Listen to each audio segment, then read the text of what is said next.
মাননীয় প্রতিমন্ত্রী রোকেয়া সুলতানা, মহিলা আসন 5। আপনার সময় 5 মিনিট। স্পিকার,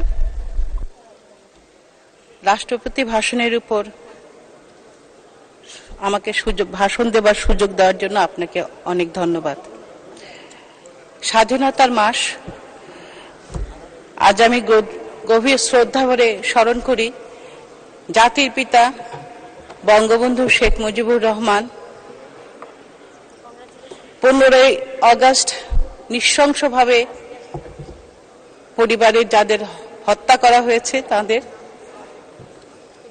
জাতীয় চার নেতা, মুক্তিযুদ্ধের শহীদ, ভাষা আন্দোলনের শহীদ, গণতন্ত্র উত্তরণের শহীদ এবং সর্বোপরি 21শে আগস্টে যারা শহীদ হয়েছেন সবারই রুহের মাগফিরাত কামনা করছি।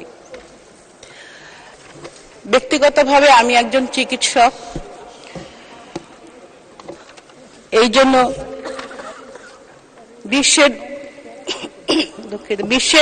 বিশ্বনন্দিত প্রান্তিক জনগণের সাফল্যের বিষয়ে স্বাস্থ্য খাতে যিনি আমাদের অভূতপূর্ণ অর্জন করে দিচ্ছেন তিনি হচ্ছেন শেখ হাসিনা, জাতির জনকের কন্যা মাননীয় প্রধানমন্ত্রী শেখ হাসিনা। আমি প্রথমে উনার প্রতি আমি অনেক কৃতজ্ঞ। আমি একজন শহীদ কন্যা, আমাকে উনি শুধুমাত্র সংসদ সদস্য করেননি, একটি প্রতিমন্ত্রীর মর্যাদা দিয়েছেন। আমি এবং আমার পরিবার উনার প্রতি অনেক অনেক কৃতজ্ঞ এবং আল্লাহর কাছে শুকরিয়া আদায় করি উনি যেন সুস্থ থাকেন এবং দীর্ঘজীবী হন। মাননীয় স্পিকার,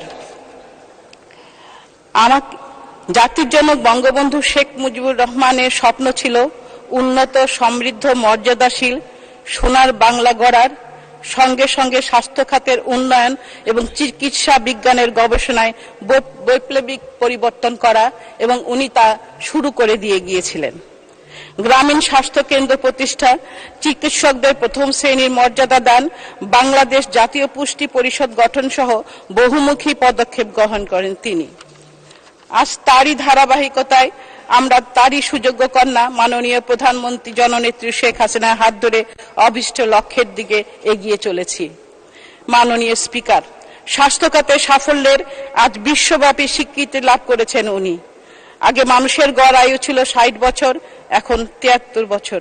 দেশে টিকাদানের 98% সফলতা এসেছে, অথচ আগে ছিল মাত্র 20%।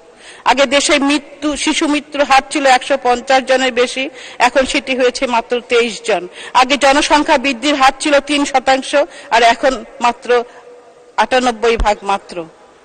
বিশেষভাবে উল্লেখ যে শিশু ও মাতৃ মৃত্যু হারের জন্য অভাবনীয় সাফল্য অর্জন করেছেন মূলত কমিউনিটি ক্লিনিক দিয়ে।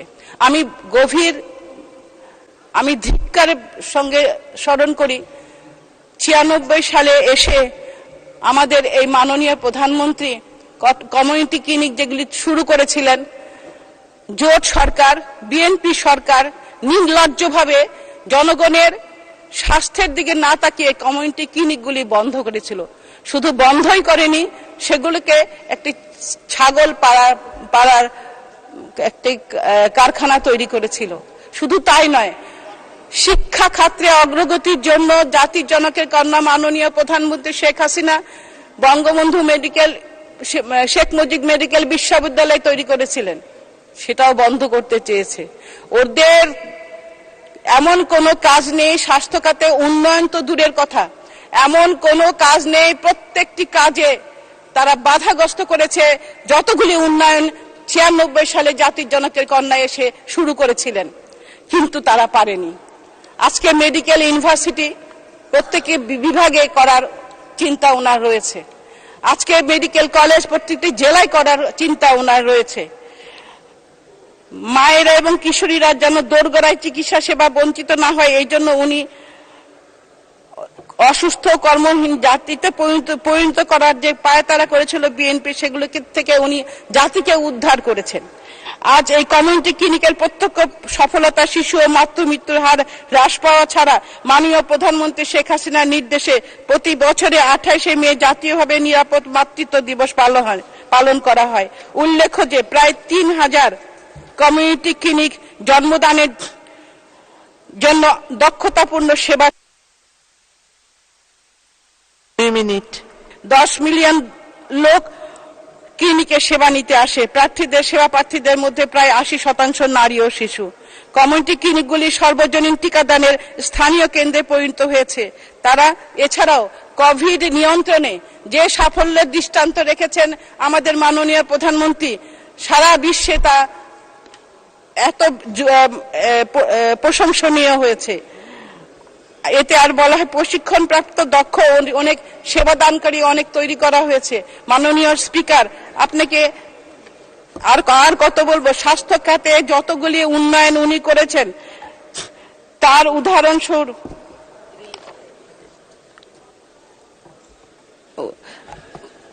উন্নয়ন স্বরূপ উনি যে পুরস্কার পেয়েছেন 2010 সালে শিশু মৃত্যুর হার কমানোর জন্য এমডিজি পুরস্কার পেয়েছিলেন। এছাড়াও করোনা মোকাবেলায় প্রধানমন্ত্রী শেখ হাসিনা সঠিক ও দূরদর্শী সিদ্ধান্তে সকল মন্ত্রণালয়ে সঠিক ও সুনির্ধারণভাবে করোনা মোকাবেলা করেছেন, কিন্তু স্বাস্থ্য ও পরিবার কল্যাণ মন্ত্রণালয়ের সাফল্য বিশেষভাবে পরিলক্ষিত।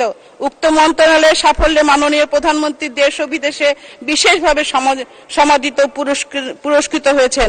আমি নিশ্চিত করতে চাই মাননীয় প্রধানমন্ত্রী শেখ হাসিনা আমাকে যে গুরু দায়িত্ব দিয়েছেন তা আগামী 5 বছর সাফল্যের সাথে পালন করতে চাই। এই ধরনের সাফল্য অব্যাহত রাখতে চাই যেন উনি আমাদের মাঝ থেকে যে পুরস্কার পেয়েছেন উনি যেন আরো পুরস্কৃত হতে পারেন। মাননীয় স্পিকার, কিন্তু উক্ত সাফল্যের পরেও আমাদের নারীদের প্রতি আরো বেশি করে নজর দিতে হবে। বিশেষ করে উল্লেখ্য যে উক্ত রক্তচাপে ও ডায়াবেটিসে নারীরা কখনোই বলতে পারে না, পরিবারের সবার খাবার দিতে গিয়ে নিজে অনেক সময় খায় না, অপুষ্টিতে ভোগে, সেদিকেও আমাদের দেখা দরকার বলে আমি মনে করি। গবেষণায় দেখা গেছে পুরুষ শেষ করবেন মাননীয় মন্ত্রী, 1 মিনিট। 35 বছর বা তার বেশি বয়স নারীদের কমপক্ষে 45% উক্ত রক্তচাপে ভুগছেন, যেখানে পুরুষদের সংখ্যা 34%। আমি আর বাড়াতে চাই না। মাননীয় স্পিকার, আমাদের নগর স্বাস্থ্য সেবায় আরো জোরদার করতে হবে। বিশেষ করে মাননীয় প্রধানমন্ত্রী শেখ হাসিনার সঠিক দিক নির্দেশনা আমাদের এই 5 বছর উক্ত অভিষ্ট লক্ষ্যে কাজ করে যেতে হবে। মাননীয় স্পিকার, আমাকে ভাষণ দেবার জন্য সুযোগ দেবার জন্য আপনাকে ধন্যবাদ। আমি চাই আমরা বাধাহীন, শঙ্কাহীন, ব্যাধিহীন রাষ্ট্র মাননীয় প্রধানমন্ত্রী শেখ হাসিনার নেতৃত্বে। সবাই ভালো থাকুন, সুস্থ থাকুন। জয় বাংলা, জয় বঙ্গবন্ধু। ধন্যবাদ মাননীয় মন্ত্রী।